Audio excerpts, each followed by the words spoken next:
হাসরের ময়দানে কত কাতার মানুষ হবে গো। নবী বলেন আয়েশা, হাসরের ময়দানে মানুষ 120 কাতার মানুষ হবে। কয় কাতার? আয়েশা রে, হাসরের ময়দানে 120 কাতার মানুষ হবে। আয়েশা সিদ্দিকা বলেন ইয়া রাসূলুল্লাহ, ইয়া রাসূলুল্লাহ, আমি জানতে চাই আপনার রাসূলুল্লাহর উম্মত কত কাতার হবে?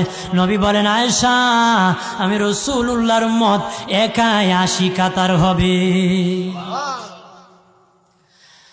আয়েশা বললেন ইয়া রাসূলুল্লাহ, দিনের নবীজি 80 কাতার দিয়ে আপনার উম্মত হবে, আপনার উম্মতকে কেমনে আপনি চিনবেন? নবী বলেন আয়েশা রে, আমার উম্মতকে 3টা পরিচয় আমি চিনব। 1 নম্বর পরিচয়, আমার উম্মতের কপাল থেকে নূর চমকাবে, নূর চমকাবে। নবী বলে বাবা সাহাবীরাম, অসংখ্য ঘোড়ার মধ্যে যদি কিছু চান কপাল্লা ঘোড়া হয়, এইগুলা চিনতে বড় সহজ হয়। চান কপাল্লা ঘোড়া চিনতে বড় সহজ হয়। হাসরের ময়দানে আমার 1 প্রকার উম্মত চান কপাল্লা হবে, কপাল থেকে নূর চমকাবে, নূর চমকাবে। তখন আমি বুঝতে পারবো নূর চমকে